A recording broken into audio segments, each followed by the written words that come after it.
एक लड़का जिसका नाम है इकी, जो कि बचपन से लेके अभी तक पूरी की पूरी स्ट्रेस डिप्रेस्ड ऐसी लाइफ को जीता आया है। और इस दुनिया में सबसे ज्यादा मैटर होती है पावर। जिस पर्सन के पास पावर नहीं होती उसको तो कोई पूछता भी नहीं है। तो यहाँ पे इकी के पास कोई भी पावर नहीं होती, कोई मैजिक पावर नहीं होती, तो यहाँ पे उसके पेरेंट्स भी उसको नहीं पूछते, उसके साथ बहुत ही बुरा बिहेव करते हैं। लेकिन कुछ टाइम बाद यहाँ पे इकी के पास पहले तो कोई पावर नहीं थी, लेकिन कुछ टाइम बाद उसके पास काफी बेस्ट पावर आ जाती है, जिसके बाद वो तो किसी से भी नहीं हारता और वो अकेला रहना शुरू कर देता है। चलो गाइस, अब आगे स्टार्ट करते हैं कि ये सब कुछ क्यों हुआ, आगे क्या होगा, सब कुछ। तो लेकिन उससे पहले मेरी वीडियो को लाइक कर देना एंड मेरे चैनल को भी सब्सक्राइब कर देना। और प्लीज आपको ये वीडियो कैसी लगी कमेंट करके जरूर बताना। तो चलो टाइम बिना वेस्ट करे हम स्टार्ट करते हैं। यहाँ पे हम देखते हैं इकी को, जो कि स्कूल में एडमिशन कराने के लिए आया होता है। हालांकि यहाँ पे काफी सारे स्टूडेंट्स ऐसे होते हैं जिनकी एडमिशन नहीं होती,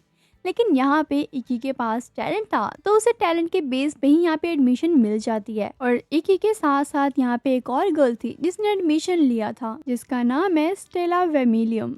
उसके बाद इक्की थोड़ा बाहर जाता है ट्रेनिंग वगैरह करने के लिए। उसके बाद ना वो गलती से किसी और के रूम में चला जाता है। वहाँ पे एक गर्ल होती है, अरे वही गर्ल जिसके बारे में मैंने अभी आपको बताया ना, वही गर्ल। तो यहाँ पे वो गर्ल काफ़ी शॉक्ड हो जाती है, मतलब उसने चीख मारी एकदम ज़ोर से। तो यहाँ पे इक्की भी काफ़ी मतलब हैरान हो जाता है कि ये कहाँ आ गया मैं। लेकिन फिर वो कहता है अरे अरे शांत हो जाओ, मतलब ज़्यादा इशू मत क्रिएट करो। उसके बाद यहाँ पे इक्की अपनी शर्ट उतारता और कहता है हो गया ना हिसाब बराबर। लेकिन वो गर्ल इतनी जोर से थप्पड़ मारती है ना उसको भाई। उसके ही बाद यहाँ पे डायरेक्टर उन दोनों को ऑफिस में बुलाते हैं और बताते हैं कि हमारे एकेडमी का कितना नाम है, कितने सारे अवार्ड जीते हैं इसने, सभी इसको बहुत जानते हैं और फेमस है ये, मतलब अच्छाइयाँ बता रहे होते हैं। लेकिन वो कहते हैं गुस्से में आके, लेकिन तुम क्या कर रहे हो, तुम तो हमारी एकेडमी का नाम बर्बाद करने वाले हो और मिट्टी में मिलाने वाले हो। देखो मुझे ये सब कुछ बिल्कुल नहीं पसंद। अगर तुम्हें यहाँ पे रहना है तो तुम्हें यहाँ के इस एकेडमी के रूल्स एंड रेगुलेशंस को फॉलो करना होगा। ये सब कुछ सुनने के बाद यहाँ पे एक ही बोलता है डायरेक्टर मुझे मुझे माफ़ कर दीजिए, मैं जानबूझ के नहीं किया था, वो गलती से हो गया, तो प्लीज़ मुझे माफ़ कर दीजिए। आप चाहो तो मैं उससे माफ़ी मांग सकता हूँ। तभी यहाँ पे एक ये सारी बातें सुन रहा होता है और कहता है डायरेक्टर मुझे माफ़ कर दीजिए, नेक्स्ट टाइम ऐसा नहीं होगा। जो जो भी कुछ हुआ ना वो सब कुछ गलती से हो गया, मैं ऐसा कुछ भी नहीं करना चाहता था, मेरी कोई इंटेंशन नहीं थी ये सब कुछ करने की। अगर आप चाहो तो मैं माफ़ी मांग सकता हूँ। तो यहाँ पे डायरेक्टर कहती है हाँ हाँ क्यों नहीं, माफ़ी मांगो उससे। तभी यहाँ पे एक ही उससे माफ़ी तो मांगता है, लेकिन उसे पता है वो क्या कहता है, अबे जा यार, तेरी ऐसी बहुत देखी होंगी। चलो सॉरी तो बोलना पड़ रहा है, लेकिन दिल नहीं है मेरा सॉरी बोलने का तेरी शक्ल देख के। तो यहाँ पे उसको तो गुस्सा आ जाता है। भाई किस गर्ल को गुस्सा नहीं आएगा, कोई बॉय उसको ऐसे बोलेगा तो वो अपनी मैजिक पावर का यूज़ करने ही वाली होती है। ऊपर से काफ़ी ज़्यादा गुस्सा तो हो ही गई होती है वो। ये सब कुछ देख के वहाँ से डायरेक्टर भी कल्टी मार के बाहर चली जाती है। भाई उसको पता था क्या होने वाला और क्या नहीं। तो यहाँ पे वो तो डर जाता है और कहता है मुझे माफ़ कर दो, मुझे माफ़ कर दो, तुम बहुत खूबसूरत हो, मतलब उसको मक्खन लगाने लग जाता है। तो वो गर्ल बिल्कुल पिघल जाती है, उसका गुस्सा बिल्कुल शांत हो जाता है।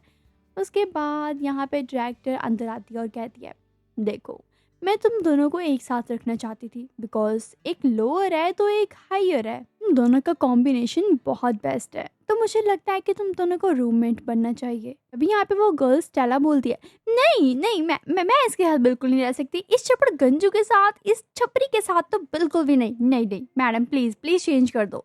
लेकिन यहाँ पे वो यार डायरेक्टर है तो वो किसी की क्यों ही सुनेगी, तो उसको मानना पड़ता है, मतलब स्टेला को ये सब कुछ मानना पड़ता है। उसके बाद वो यहाँ पे डायरेक्टर से और इक्की से बोलती है कि मैं रेडी तो हूँ, लेकिन मुझे मतलब मेरे साथ अगर इसको रहना है तो 3 शर्तें माननी होगी। तो यहाँ पे इक्की कहता है हाँ हाँ बोलो अब कौन सी शर्तें आ गई तुम्हारी। तो वो कहती है पहली शर्त कि तुम मेरे साथ रूम में रहोगे तो आंखें बंद करके रहोगे, दूसरी शर्त मुझसे दूर रहोगे, तीसरी शर्त तुम सांस नहीं लोगे। ये बात सुनकर वो एक ही कहता है अरे तू पागल पागल हो गई है क्या, मुझे मारना चाहती है, अगर मैं सांस नहीं लूंगा तो मैं जीऊंगा कैसे। अभी वो कहती है अबे तूने जी के कौन सा कुछ उखाड़ लिया है, ये कर लेगा तू, चलना यार जा यहाँ से। बात को लेके भाई इन दोनों के बीच में काफी मतलब फाइट होने लग जाती है, लाइक बातों से, हाथों पैरों से नहीं भाई, मुंह से। इनकी ये सारी बकवास सुनकर यहाँ पे जो लीडर होती है, वो जो लेडी होती है, वो कहती है वेट वेट तुम एक बात सुनो ना, यहाँ पे हम एक बैटल कर लेते हैं, जो जीतेगा उसे उसकी बातें माननी पड़ेंगी। ये बात फाइनली यहाँ पे वो डायरेक्टर उन दोनों को ले आती है फाइट करने के लिए। काफ़ी अच्छा माहौल बना होता है वहाँ पे। तो यहाँ पे ये दोनों अपने अपने स्क्वाड निकालती है, अपने अपने वेपन्स निकालती हैं। उसके बाद यहाँ पे फर्स्ट अटैक करती है वो गर्ल, लेकिन यहाँ पे अपना एके उसके अटैक को काफ़ी इजीली डॉज कर लेता है। तभी वो गर्ल कहती है, तुम मुझसे बच के रहो, तुम जानते नहीं हो कि मेरा वेपन कितना कमाल का है। अगर तुम इससे एक बार भी टच हो गई ना तो तुम जल के राख हो जाओगे। अभी यहाँ पे इके कहता है, ओ वो तो दिख ही रहा है कौन पावरफुल है और कौन नहीं, और क्या कर सकता है कौन और क्या नहीं। मुझे लगता है कि तुमने अभी मेरे वेपन का कमाल नहीं देखा है। इसके बाद तो यहाँ पे ये दोनों के दोनों काफी गुस्से में आ जाते हैं और एक दूसरे के ऊपर अटैक्स करने लग जाते हैं। लेकिन अभी तक कोई भी किसी को नहीं मार पाया क्योंकि वो दोनों एक दूसरे के अटैक्स को डॉज कर रहे थे। लेकिन एक अटैक उस गर्ल को लगने वाला होता है, लेकिन वो बच जाती है। के बाद वो डिसाइड करती है कि वो अपनी सारी पावर को इकट्ठा करके एक ब्लास्ट करेगी। तो सेम वो वैसा ही करती है, लेकिन यहाँ पे इके तो एकदम से अपनी रफ्तार तेज कर लेता है और वहां से 2-11 हो जाता है कि उसकी वो अटैक से बच चुका होता है फाइनली। तभी इके सोचता है, बहुत हो गया, अब बहुत हो गया, अब मुझे फाइनली अपना रियल अटैक दिखाना ही होगा इसे, क्योंकि इसने मेरे ऊपर काफी बुरा अटैक किया लेकिन मैं बच गया, लेकिन इसका कौन बचाएगा मेरे अटैक से। वो अटैक करता है तो यहाँ पे वो गर्ल हार जाती है। उसके बाद ये दोनों के दोनों बेहोश होकर नीचे गिर जाती है। उसके बाद अगले दिन हम देखते हैं कि यहाँ पे ये दोनों के दोनों हॉस्पिटल में पाए जाते हैं, मतलब हॉस्पिटल में होते हैं। और यहाँ पे डायरेक्टर उनको देखने आती है कि वो ठीक है कि नहीं, जिंदा भी है कि नहीं। तभी यहाँ पे स्टेला डायरेक्टर को देख के उसे पूछती है कि ये ठीक है ना, उससे कुछ हुआ तो नहीं ना। तभी डायरेक्टर उसे बताती है कि जब उसने तुम्हारे ऊपर लास्ट अटैक किया था ना, वो सबसे पावरफुल अटैक था, जिसकी वजह से उसने अपनी सारी एनर्जी लगा दी और वो बेहोश हो चुका है। तो मतलब अब वो भी हॉस्पिटल में ही है, तो एडमिट है वो, बट उसे होश आ जाएगा। तभी ये बात सुनकर स्टेला कहती है, वेट वेट वेट, मुझे क्या क्लियरली तुम समझाओगे कि ये चल क्या रहा है। एक तो वो एफ रैंक है, ऊपर से उसने सारी पावर्स यूज की, ऊपर से वो बेहोश हो गया, क्या चल क्या रहा है, प्लीज मुझे अच्छे से बताओ यार प्लीज। तो यहाँ पे डायरेक्टर उसे बताती है, जब हम किसी भी पर्सन को रैंक देती हैं तो उसकी ओवरऑल एबिलिटी को चेक करते हैं, उसी के अकॉर्डिंग उसको रैंक दिया जाता है, ना कि सिर्फ फाइटिंग एबिलिटीज को देखकर। वो असल बात ये है कि हमारे पास ऐसी कोई मशीन नहीं है कि हम किसी ऐसे पर्सन की एबिलिटी या पावर को मतलब देख सकें जिसके पास कोई मैजिकल पावर है ही नहीं। तुम समझ रही हो ना मैं क्या कह रही हूँ। हालांकि वो किसी रैंक को एग्जिस्ट नहीं करता, लेकिन वो हमारी एकेडमी में आया बिकॉज उसकी फाइटिंग स्किल्स बहुत अच्छी थी, टैलेंट अच्छा था उसका, हमने ना चाहते हुए भी उसको एफ रैंक दे दिया। तो अब तुम समझ ही गई होगी मैं क्या कहना चाह रही हूँ। अभी वो गर्ल कहती है, ओह तो ये बात है। इसके बाद वो गर्ल जाती है इके के पास उसे माफ़ी मांगने के लिए, लेकिन जब वो उसके पास जाती है वो तो सो रहा होता है। तो यहाँ पे वो उसे उठाने की भी कोशिश करती है, लेकिन वो नहीं उठता। तभी यहाँ पे उसकी नज़र पड़ती है उसके 6 पैक्स पे, जो कि काफ़ी ज़्यादा हॉट लग रहे होते हैं। लेकिन उसके कुछ देर बाद यहाँ पे जैसे उसकी आंखें खुलती हैं, वो देखता अपनी आंखों के सामने उस गर्ल का फेस। भाई उसके तो चीखें निकल जाती हैं। होता ही है यार, एक तो बंदा नॉर्मली सो रहा है, ठीक है, और ऊपर से तुम उसके फेस के सामने आ जाओगे तो भूत जैसी लगोगे ना।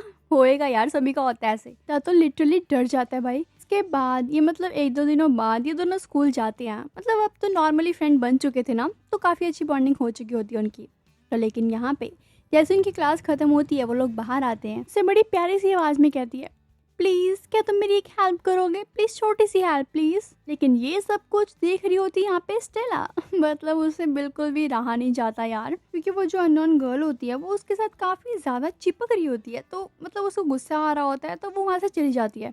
लेकिन यहाँ पे जैसे ही एक उसके पीछे पीछे जाने लग जाता है, तो यहाँ पे स्टेला की जो छोटी सिस्टर होती है वो उसको आवाज़ मारती है, जिसका नाम होता है शिजुको। वो बहुत ही ज़्यादा प्यारी सी क्यूट सी गर्ल होती है, लेकिन उसकी हाइट छोटी होती है। वो यहाँ पे एक से कहती है, मैं तुम्हें काफ़ी टाइम से ढूंढ रही थी और फाइनली तुम मुझे मिल ही गए। और वो ये कहते कहते यहाँ पे इके को किस कर लेती है। यहाँ पे खड़ी स्टेला, जो कि उसको देख के काफ़ी आग बबूला हो रही होती है, काफ़ी गुस्से में आ रही होती है, अपने माइंड में सोचती है यार बहुत हो गया, अगर मैंने अभी से नहीं रोका, इसने कोई गलत हरकत कर दी तो बहुत ही बड़ा धमाका हो जाएगा। तो यहाँ पे वो फटाफट जाती है, उसको अपने मतलब इक्के से दूर करती है और कहती है, तुम्हें शर्म नहीं आती, तुम कैसी हरकतें कर रही हो, ऐसा कुछ भी गलत उसके साथ नहीं कर सकती जब तक मैं हूँ उसके साथ। ये बात सुनते ही यहाँ पे इक्के भी थोड़ा शॉक्ड रह जाता है। और वो गर्ल जो कि उसकी सिस्टर है वो कहती है, तुम कौन होती हो मुझे उससे रोकने वाली। तभी यहाँ पे स्टेला कहती है मैं उसकी सर्वेंट हूँ और वो मेरा मास्टर है, तो तुम मेरे बीच में या उसके बीच में ना ही आओ तो ज़्यादा बेटर है तुम्हारे लिए। मतलब भाई वो फुल फुल फुल वाला गुस्सा आ गया था उसको, फुल वाला। ये सब कुछ तो देख के मुझे लग रहा है कि शायद वो उसको लाइक करने लग गई है, बिकॉज यार कोई पर्सन किसी को लाइक करता है, उसके लिए पॉसेसिव होता है, ऐसी हरकत उसके बंदे के साथ हो रही हो तो वो तो बिल्कुल बर्दाश्त नहीं करेगा, राइट। तो मुझे तो ऐसे ही लगता है। आपका क्या ख्याल है? बाकी आगे देखते हैं क्या होता है। ऐसे करते करते इन दोनों की फाइट स्टार्ट हो जाती है। ये दोनों अपना अपना स्क्वाड निकालते हैं और फाइट करने लग जाते हैं। पूरे धमाका हो जाता है यार। हाँ, इन्होंने धमाका तो किया है, लेकिन अब इनका धमाका होने वाला है, बिकॉज यहाँ पे आ जाती है डायरेक्टर, जो कि इनको पनिशमेंट देती है वॉशरूम साफ करने की। इनके साथ यही होना चाहिए था कि बाद शाम तक जब ये लोग अपना काम ख़त्म कर लेती हैं तो ये अपने अपने घर जाती हैं। तो यहाँ पे स्टेला जाती है इक्की के पास और उसे पूछती है क्या तुम मुझे बताओगे कि तुम्हारे साथ क्या क्या हुआ है, और जो स्कूल में इंसिडेंट हुआ, जो उस गर्ल ने आके तुम्हें किस किया, तो ये सब कुछ क्या चल रहा है, तो क्या तुम मुझे बता सकते हो। भी यहाँ पे इक्की कहता है हाँ हाँ वेट वेट मैं बताता हूँ, कूल डाउन हो जाओ, कूल डाउन हो जाओ। तो यहाँ पे इक्की उसे कहता है क्या तुम किसी रोमा नाम के समुराय को जानती हो। फिर स्टेला कहती है अरे बुद्धू, उसके बारे में कौन नहीं जानता, सभी उसके बारे में जानती है। उन्होंने तो जापान को लास्ट वर्ल्ड वॉर में जिताया था, तो उसको कौन नहीं जानता होगा, बच्चा बच्चा जानता है उनको। तो तभी यहाँ पे इके उसे बताता है कि वो मेरे ग्रैंडपा हैं। तुम्हें तो पता है कि यहाँ पे सभी के पास कोई ना कोई मैजिकल पावर तो ज़रूर होती है, लेकिन मैं ऐसा लड़का हूँ जिसके पास कोई भी मैजिकल पावर नहीं है, चाहे छोटी ही क्यों ना हो, लेकिन मेरे पास नहीं है। जिसकी वजह से मुझे सभी बहुत ज़्यादा बुरा बोलते थे, मेरी कोई रिस्पेक्ट नहीं करता था, और मुझे एक रूम में बंद कर दिया जाता था, जिसके कारण मैं बहुत ज़्यादा तंग हो चुका था। तुम समझ सकती हो, एक दिन तो हद ही हो चुकी थी, तो मैंने ठान लिया कि मैं इस घर को छोड़ के चला जाऊंगा, मैं यहाँ पे नहीं रहूंगा। तो मैं घर से बाहर भी निकल गया, लेकिन वहाँ पे काफ़ी तेज़ तूफान चल रहा था। मेरे लिए एक एक कदम आगे बढ़ाना भी मुश्किल हो रहा था। हालांकि था तो मैं एक छोटा बच्चा ही, लेकिन आखिरकार मुझे मेरे ग्रैंडपा मिले, जिन्होंने मुझे देखा और मुझे मोटिवेट किया, और उन्होंने कहा देखो, अगर तुम ऐसे ही चुपके से भाग जाओगे तो तुम बड़े होके कामयाब कभी नहीं हो पाओगे, तो तुम्हें हार्ड वर्क करना होगा। मैं तुम्हें रोकूंगा नहीं, लेकिन तुम्हें जो सही लगता है तुम वो करो और हार्ड वर्क करो। उसी के बाद से जो भी मैंने कुछ किया वो अपने बलबूते पे किया, अपने दम पे किया, अपने हार्ड वर्क से सब कुछ किया। मैंने किसी की कोई हेल्प नहीं ली। लेकिन जब मैं बड़ा हुआ, जो कि तुम मुझे देख ही रही हो, तो मेरे टैलेंट को देखकर एकेडमी वालों ने मुझे एडमिशन दे दिया, मुझे ऑफर किया। लेकिन मेरे घर वालों को ये बात बिल्कुल पसंद नहीं आई, हालांकि वो तो मेरे एकेडमी वालों को प्रेशर करते हैं कि इसको निकाल दिया जाए, कुछ ना कुछ करके इसको निकाल दिया जाए। भाई मतलब तो समझ रहे हो कितने नीच हो सकते हैं मेरी फैमिली वाले। ताकि अब तो मैंने उनकी हेल्प लेके कुछ भी नहीं किया, सब कुछ अपनी अपने दम पे किया है। मतलब भाई उसको अपनी पूरी स्टोरी बताता है, क्या हुआ क्या नहीं हुआ और क्या हो रहा है उसके साथ। उसी के कुछ टाइम बाद यहाँ पे स्टेला उसे बोलती है अच्छा तो चलो हम कहीं बाहर घूमने के लिए चलते हैं, क्या हम कॉफ़ी पीने चले। इन तभी यहाँ पे इक्की के पास स्टेला ने तो बोला ही होता है कि बाहर घूमने चले, लेकिन यार वो गर्ल जिसने उसे किस की थी, याद है शिजुके, उसने भी मैसेज किया और बोला कि क्या हम बाहर घूमने चले। हालांकि यहाँ पे इक्की ने उसको भी हाँ बोल दिया था और इसको भी हाँ बोल दिया था। तो अब देखना तो ये है कि वो किसके साथ जाएगा, क्योंकि अगर एक के साथ जाएगा दूसरी नाराज़ हो जाएगी जैसे पहले हुआ था। तो अब देखते हैं क्या होगा आगे। लेकिन उससे पहले मेरे चैनल को सब्सक्राइब कर लो, वीडियो को लाइक कर लो एंड कमेंट करके बताओ कि वीडियो कैसी लगी। एंड सब्सक्राइब करना ना भूलें एंड बेल आइकन को प्रेस कर लेना जरूर से। मिलते हैं अपनी नेक्स्ट वीडियो में, तब तक के लिए टाटा।